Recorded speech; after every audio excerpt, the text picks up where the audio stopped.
سے شرف ہے اور لاہور سے میرا رومانس ہے. میں اکثر کہا کرتا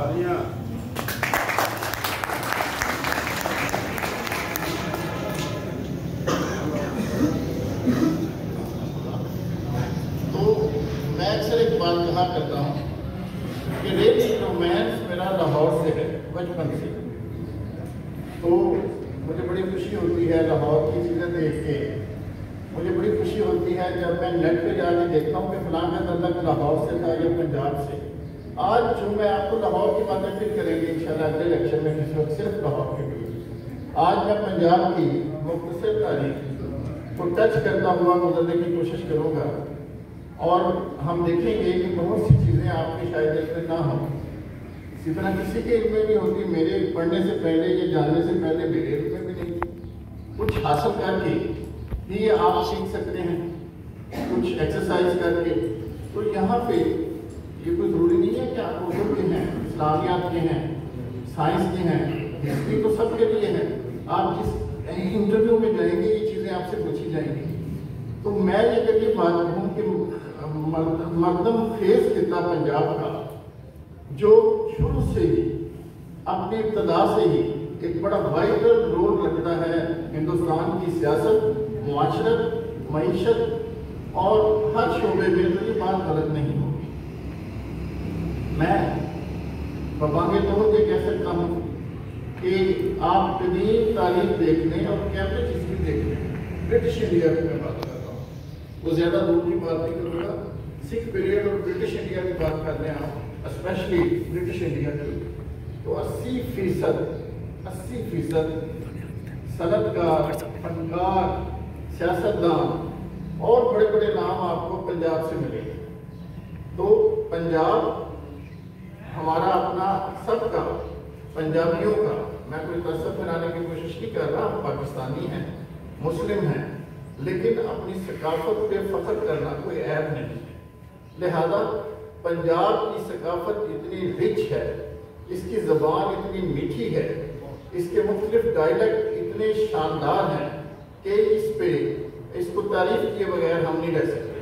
تو میں ایک اقتباس آپ کے سامنے تھوڑا سا ایکسٹریکٹ پڑھوں گا.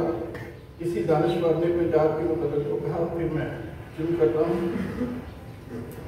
پنجاب خطہ ارض پر مظاہر قدرت کا وہ منظور نظر رکھا ہے جہاں انواع و اقسام کی کثرت ہے. موسم بھی ہیں, رتیں بھی ہیں, ہریالی بھی ہے اور فصلیں بھی, نظریے بھی ہیں, افکار بھی, مذاہب کا تنوع بھی ہے, صوفیہ کی صلح کل کی تبلیغ بھی ہے. یہی پنجاب کی سرزمین ہے, یہی پنجاب کی سرزمین ہے. تو یہاں پہ صوفیہ کا ذکر بھی آگے چل کے آئے گا. تو میں اس کو شروع کروں گا قدیم زمانے سے. نون ہسٹری جو ہمیں معلوم ہے پنجاب سے متعلق, جو ہمارے پاس کتابوں میں اس کے ریفرنسز موجود ہیں مختلف بکس میں, جو یورپین نے لکھی, انڈینز نے لکھی, جو مذہبی کتابیں ہیں جیسے رامائن ہے, رگ وید ہے, اس طرح ویدک جو نالج ہمارے پاس ہے اس کو سامنے رکھ کر. تو پنجاب کا یہ نام جو پنجاب ہے, جس کو آپ پنجاب آج کہتے ہیں, پنج آپ, 5 دریاؤں کی سرزمین, یہ نام کوئی زیادہ پرانا نہیں ہے. پنجاب کا نام اس سے پہلے بہت سے نام آئے پنجاب کے. یہ نام پنجاب اکبر کے دور میں زیادہ تر مستعمل ہوتا ہے اور مغل دور سے پہلے اس کو صوبہ لاہور کہا جاتا ہے. اس کا صوبے کا نام لاہور تھا. بہت سے شہر پنجاب کے جو آج بہت چھوٹے قصبے ہیں, آپ سن کر حیران ہوں گے کہ وہ صوبے رہے ہیں. جیسے دیپال پور ایک صوبہ تھا, دیپال پور اوکاڑا کے نزدیک ایک صوبہ تھا. صوبہ مولتان, ملتان بگڑ کے بن گیا مولتان صوبہ تھا. تو گیرا کسی وقت تک صوبہ اور ڈویژنل ہیڈ کوارٹر رہا ہے. اسی طرح سیالکوٹ ایک صوبہ رہا ہے. اسی طرح جالندھر کسی وقت صوبہ رہا ہے. تو اس طرح آپ یہ کہہ سکتے ہیں کہ پنجاب کے علاقے چونکہ ڈی سینٹرلائزیشن تھی, طوائف الملوکی کا دور بہت زیادہ پنجاب میں آیا. اور بہت کم دور ایسا آیا جب پنجاب یونائٹڈ رہا. میں آپ کو وہ بھی بتاؤں گا. تو اس طرح ہم یہ کہہ سکتے ہیں کہ پنجاب کے مختلف نام مختلف ادوار میں لگے. جیسا کہ پنجاب میں نے آپ کو بتایا کہ اکبری دور سے پہلے مستعمل نہیں تھا کہ اس کو پنجاب کہا جاتا تھا. 5 دریاؤں کی سرزمین.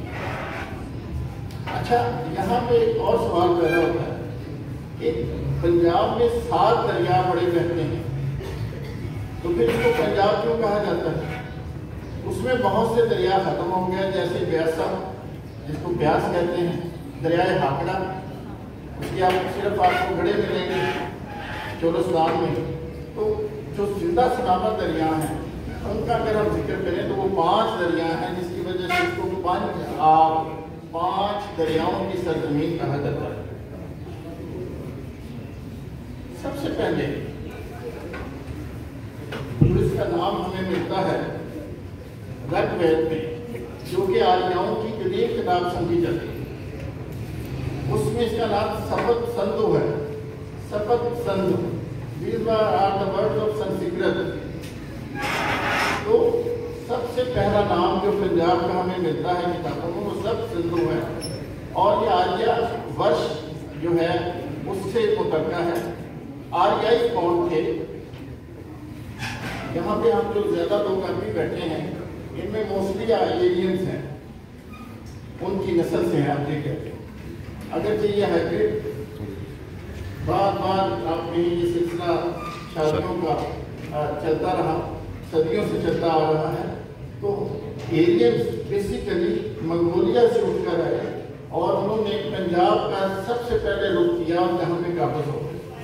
دریائے آمو کو عبور کرنے کے بعد جو کہ حد فاصل ہے in between Afghanistan and central Asia, آج بھی وہ 2 حصوں میں تقسیم ہو گیا, زیادہ 3 حصوں میں. ایک حصہ یورپ کی طرف چلا گیا اور دوسرا حصہ دریا خیبر کے راستے NWFP یعنی خیبر پختونخوا اور پنجاب سے ہوتا ہوا یہ آگے لکھنؤ اور UP تک چلا گیا. آج بھی کبھی آپ نئے نقش دیکھیں, آپ ڈاکومنٹریز دیکھیں, اس پہ سرچ کریں تو ساؤتھ انڈینز اور نارتھ انڈینز کی شکلوں میں بھی فرق ہے,